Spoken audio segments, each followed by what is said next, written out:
Welcome to the Military OneSource Podcast. Military OneSource is an official program of the Defense Department with tools, information, and resources to help families navigate all aspects of military life. For more information, visit MilitaryOneSource.mil. Welcome to the podcast. I'm Bruce Moody. Our guest today is Sergeant Major Steve Minyard. He is the Senior Enlisted Advisor to the Assistant Secretary of Defense for Manpower and Reserve Affairs. Sergeant Major Minyard also knows a thing or two about today's topic, which is growing a family through adoption. Sergeant Major, welcome back to the podcast. Bruce, thank you so very much, and just thrilled to be on the podcast today and to be able to talk about this so important topic. Well, we're definitely thrilled to have you with us because we know you have a lot of great information to share with families who may be considering adoption. But let's back up and get to know a little bit about you and your family, and we can talk about how you came to grow your family. Sure, Bruce. So, born and raised in the great state of Texas, joined the military in 1993. So, coming up on almost 30 years, got a little bit of a break in service, and we'll talk about that as we kind of come up and how I met my wife. Went into active duty, did 4 years of active duty, left, and then went to college, went to Texas Christian University there in Fort Worth. After I graduated from college, my reserve commitment was done with the Army, so I had a little bit of a break in service. And shortly after I graduated school, I met my wife. We were married in 2002. Shortly after we were married, I got certified to teach. My degree was in political science, so she's a teacher as well. She had been teaching for years. I jumped into the teaching profession and only wanted to do it for about a year or two, and that's exactly what I did. In 2005, I found the draw again very compelling to come back into the military on full time. I had jumped into the reserves in 2003, right after we were married, and stayed there in Texas. But came active duty in 2005, and my first assignment with her, we moved up here to Washington D.C. We were living in the Roslyn area of Arlington, and we're looking at kind of just the options of growing a family, as new families do. So we're sitting in our townhome here in Arlington and kind of just looking at what our options were and how the military could assist on that. We had been really drawn to adoption when we were in Texas. We had a couple that had done an international adoption and kind of highlighted it one day at church service that we were out, and it just really sparked our imagination in growing a family that way. So we had carried that with us, but as two teachers, we just couldn't make it happen. So 2005, we're living in Arlington here, and we realized that there was a lot of benefits to being on active duty that would help us, in addition to being stationed in Washington, D.C. So we started initially to look at an international adoption, and of course here, every consulate, the State Department, all the kind of agencies that you would think would need to be involved in that process were here. So that really got the spark of our adoption journey started in 2006, all the way up to 2014. So kind of in a nutshell, that's the wave top version of our family. But there were a lot of steps that we had to go into.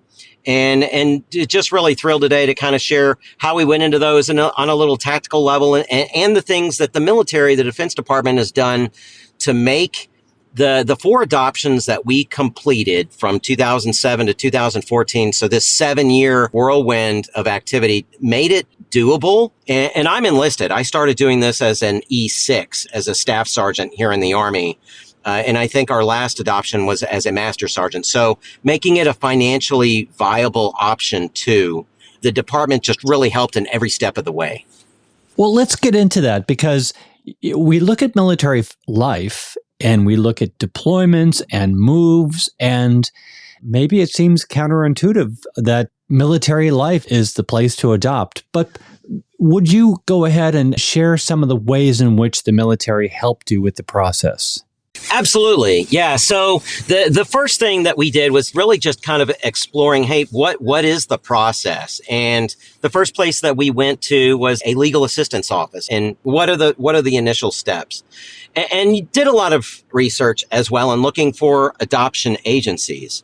So the legal assistance office was able to give us a list of agencies that were bona fide. And they also let us know, hey, at the end of this whole process, the department recognizes that military service has its own challenges, kind of as you had alluded to. And as part of that, to kind of mitigate some of those challenges, there was a reimbursement program that was available, which is up to at $2,000 per adoption or up to $5,000 per year. And so that was something that we had no idea was out there. And they also let us know that, hey, there are some administrative things that you're going to have to go through the military to make sure that they are plugged in as dependents into your family. Because, of course, once that happens, then they would have access to health care. And we were looking at several options of adopting children with special needs. And all 4 of our children are special needs. I don't think we would have been as excited to pursue that route were it not for the fact that we have very comprehensive healthcare here as a service member.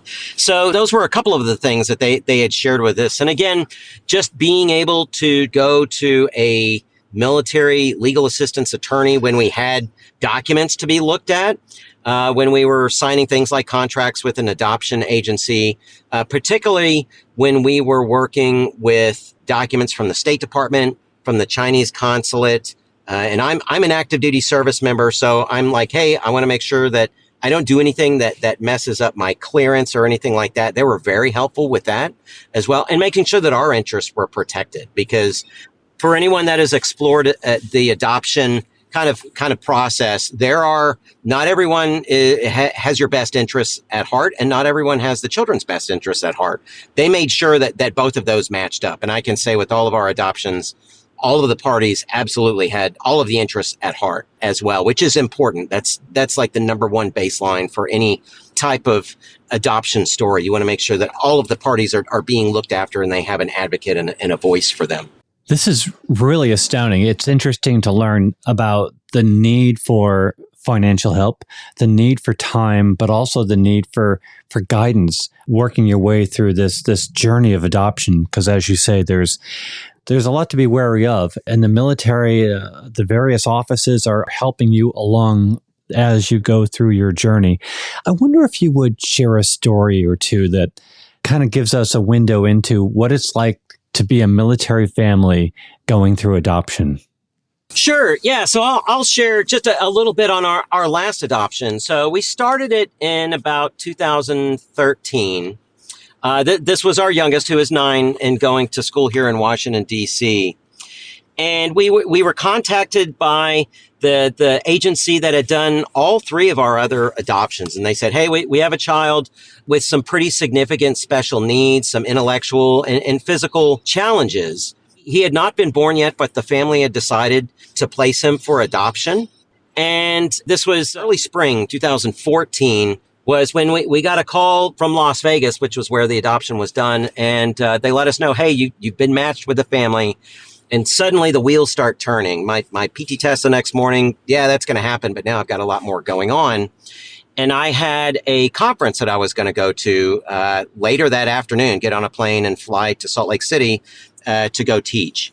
So I come in the morning to do my fitness test and let my supervisory chain know, hey, I've been matched with a child who has just been born, and Tracy and I are going to make it happen. We're going to fly out there and we're going to complete this adoption. He's going to be placed into our family.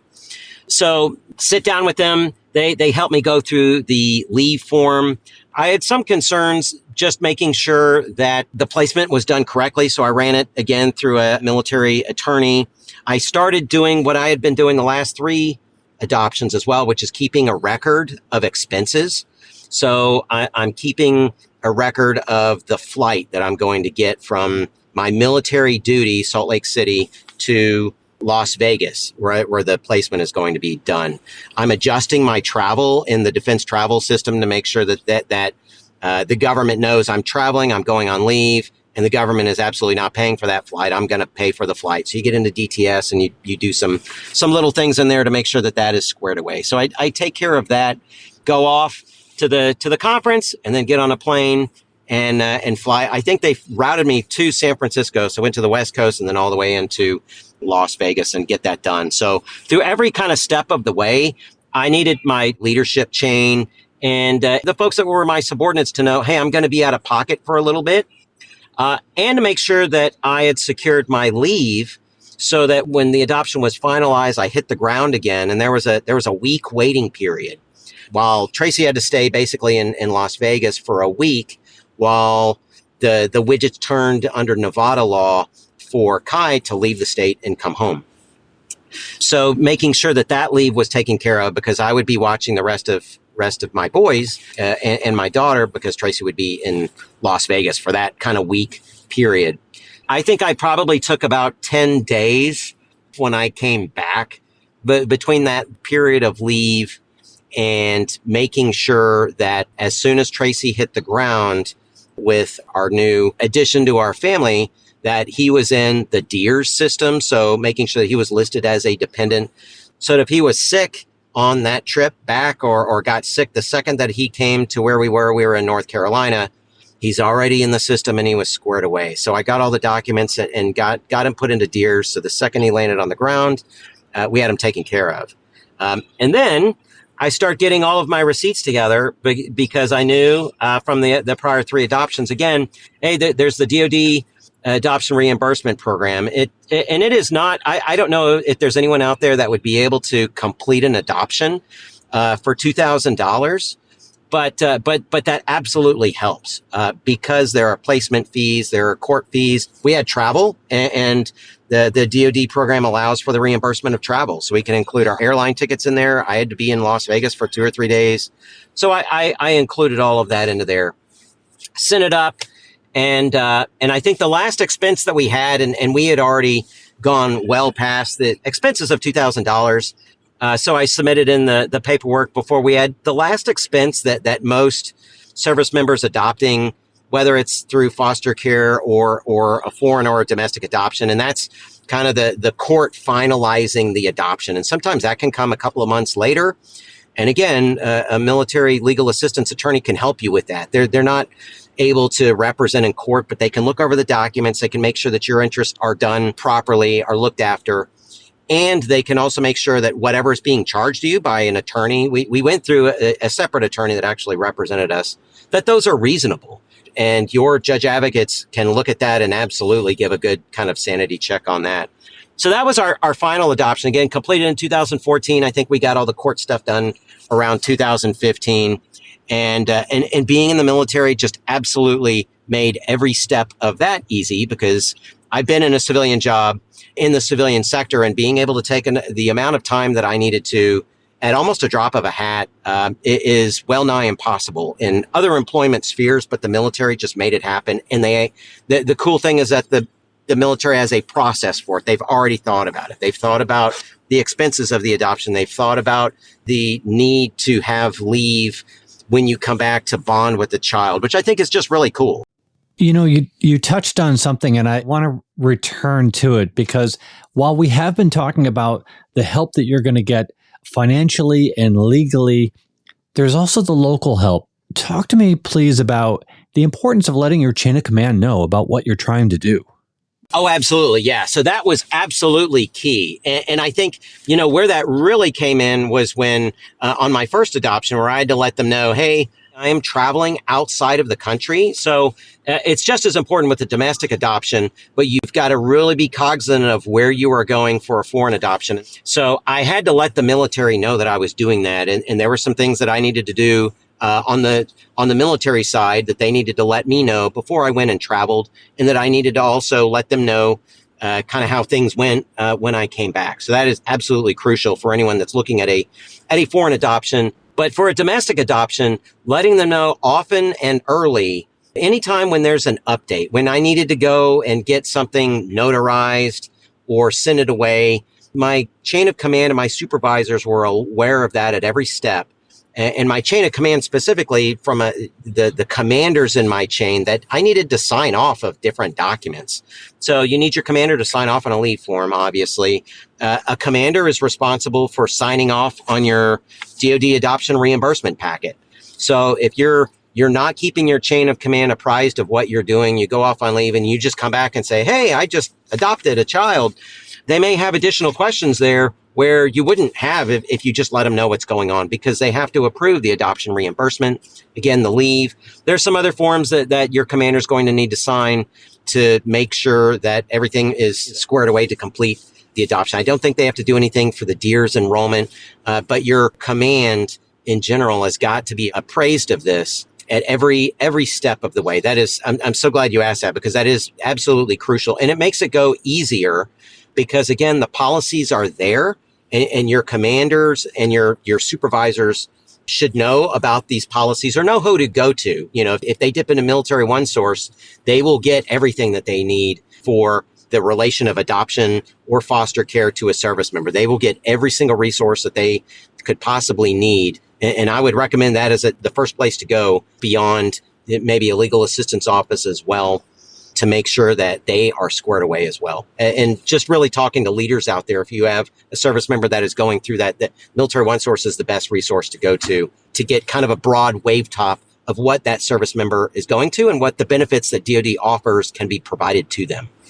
It does seem like there is a point in time, and maybe you could tell us, what is that point in time when a family needs to take that first step? And is the first step Military OneSource? At what point in the process, once a couple have determined that they're going to adopt, this is something they really want to do, they're in the military, what's the first thing they need to do in order to make sure that they're doing it right? So what's the first step? Absolutely. Yeah. So I'd say there are a couple of things that can be done, in the initial steps. The first is I would recommend just doing a little bit of research outside of just kind of where you are living. It can drive the process a lot. What state that you're in? What are the laws of the state? What are the local resources? What are the agencies that are around where you are living, or are there any? And you can do that just from a simple internet search.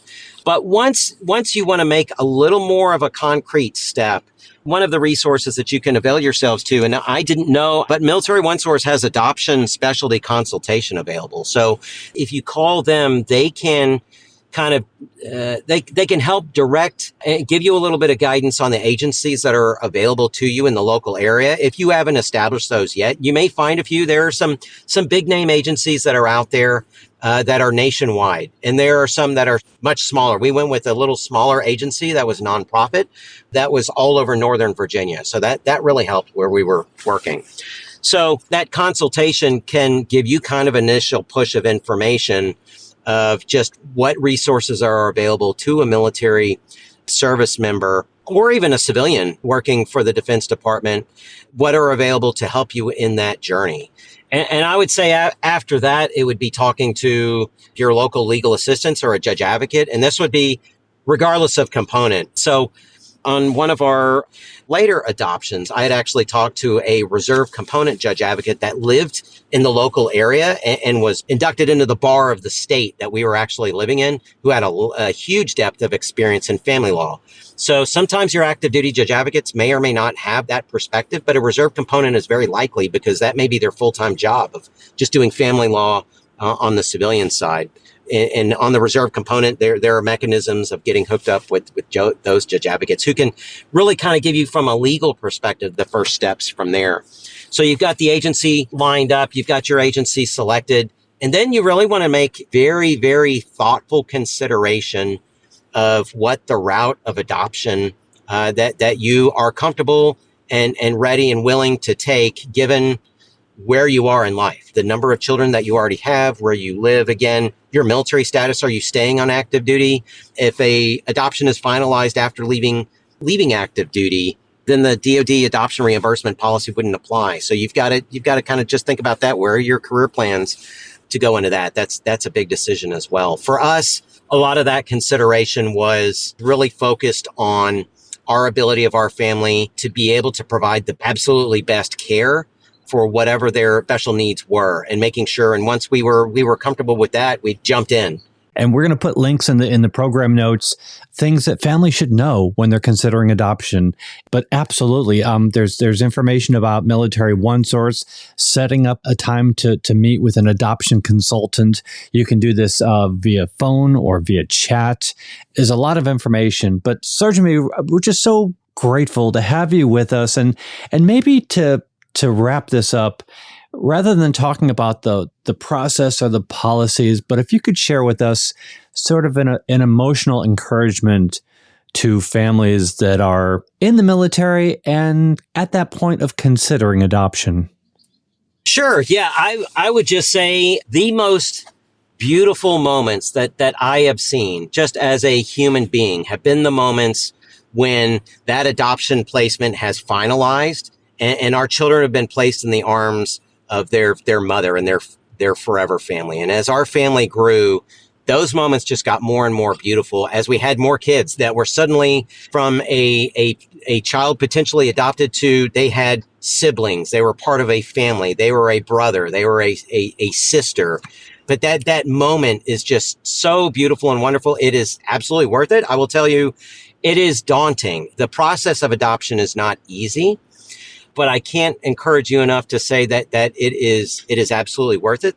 There are millions of children around the world that would love to have a family, and all of the resources that we have as service members just give us so much of that rock steady, just that foundation to know that we have an outstanding world-class education system available to us through DODEA. We have world-class healthcare.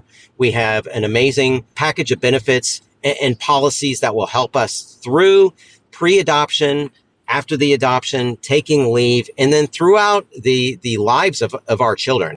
But know that you have a network out there to help you, from both your chain of command, from those of us that have gone through this process before, from the call center and the folks that can help you with a consultation and get you plugged into all of the resources that are available as well, through the legal folks that can walk you through. There's a multi-layer of, I'm putting on kind of my army right here. There's a defense and offense in depth here of resources that can help you through this. And again, when it is over, when the adoption is finalized, it is a absolutely beautiful moment, stunningly beautiful moment. And it is absolutely worth every second. And you'll see of every jot and tittle on every document that you've had to sign, it is absolutely worth it. We are just so grateful that you've joined us today. Thank you so much. Thank you for sharing all this great information. Thank you for your words of encouragement to military families. And then we hope to have you back to the podcast. Thank you, Bruce. I really appreciate it and really enjoyed it. And I just thank you so much for the focus on this topic today. It's been a lot of fun. Absolutely our pleasure. Thank you so much. Sergeant Major Steve Minyard is the Senior Enlisted Advisor to the Assistant Secretary of Defense for Manpower and Reserve Affairs. And want to remind you that Military OneSource is an official resource of the Defense Department. We hope to hear from you. Click on the link in the program notes, send us a comment, a question, or an idea for a future episode. And be sure to subscribe to our podcast wherever you get your podcasts, because we cover a wide range of topics to help military families as they navigate military life. I'm Bruce Moody. Thank you so much for joining us today. Take care. Bye-bye.